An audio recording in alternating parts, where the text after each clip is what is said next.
The American Cancer Society has expanded its testing options for colorectal cancer. For the first time, new guidance out this morning includes a blood test.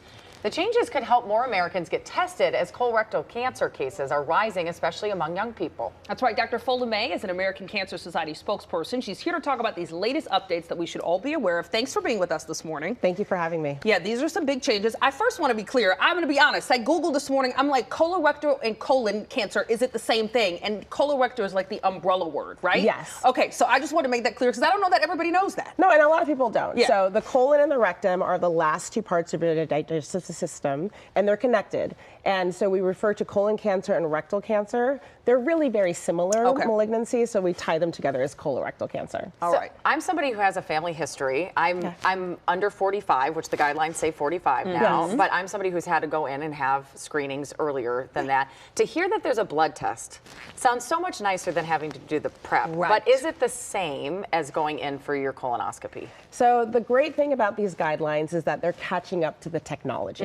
They're really pointing out that we have new tests, we have new stool tests, and now we have this new blood test. How do we use that? I want to be very clear, though, that the blood test is really only indicated in certain scenarios. You're not going to be a candidate for the blood test. And you know what? I do want to let people know, because I think it's important, going in for your colonoscopy, it's the best nap you'll ever have. Just I agree. Get through the prep and Yeah, you're I've had fine. one too. You count 10, 9, and then you you're gone. don't remember anything. So go in for it if you need to have it done. And we still consider colonoscopy the gold standard. Yeah. So for people who can get a colonoscopy, we want you to do that. We want you to start at age 45 if you have no family history, age 40 or earlier if you have a family history like you do. And that's the gold standard test because we can see the lining of the colon and we can take out these precancerous growths or even sometimes small cancers. Interesting. So I learned about these because my uncle did one. He hates going to the doctor. He's one of those men who's like, I won't go to the doctor. And he was like, oh no, I'm doing my colonoscopy. I don't have to go into the office anymore. And this was years ago. I was like, I've never heard of this. I think the importance here is access. This is going to get so many more people screened who wouldn't go get a colonoscopy. Exactly. And I think of it as kind of 3 layers of access. So people who can, we'd love you to get the colonoscopy.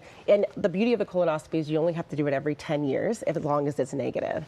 There are some people who can't get a colonoscopy or they're timid about getting one. And that's where the stool tests come in. And right now there are actually 4 stool test options. The newest ones that come out in the guidelines are the Cologuard Plus, which you've probably seen the Cologuard. They have a new version that performs a little bit better at finding cancers and polyps. And then there's a new test called ColoSense, which is going to look... I love your excitement over it. I know, right? Yeah, we're very excited because what we've found is that the more test options we have, the more people are going to participate. And then what we're doing with these blood tests is that if you really, for some reason, are unwilling or unable to get a colonoscopy or to get one of these stool tests, that's when we're turning to the blood tests. Got it. So the last thing I want to ask you, we've talked about it so many times on the show. So many younger people seem to be getting colon cancer. Are you concerned that the age of 45 is a little late? I think the American Cancer Society do what we always do. They look at the data, they look at the ratio of benefits and risks for lowering the screening age. And they made the determination that we should still start at age 45 for average risk people. And I think that we're catching most cancers when we do that. But we do need to be aware that this cancer is unfortunately happening in people under 45. And that's where the symptoms are something we need to be more aware about. So if you have blood in the stool, if you have abdominal pain that won't go away, new constipation or diarrhea that won't go away, these are reasons to see a doctor because in some small number of cases, they are a sign of colorectal cancer. And we need to be educating more about those symptoms in people under 45. But we are right now sticking with 45 as the age to start. All right. Well, thank you so much for being here. Anything that makes it easier for people to stay on top of their health and detect any issues early is a major investment. And I also want to mention that American Cancer Society has this new tool. It's called Cancer Risk 360. You can see it online. You can actually put in your personal information about your history, your demographics, and it tells you your cancer risk. It also tells you what you can do to help prevent cancer. And we have it right there on the screen. So we want people to check that out as well. Yeah, That's scan awesome. that QR code, guys. Dr. May, thank you so much for this update this morning and for being with us. Thank you for having me. Thank you. Let's get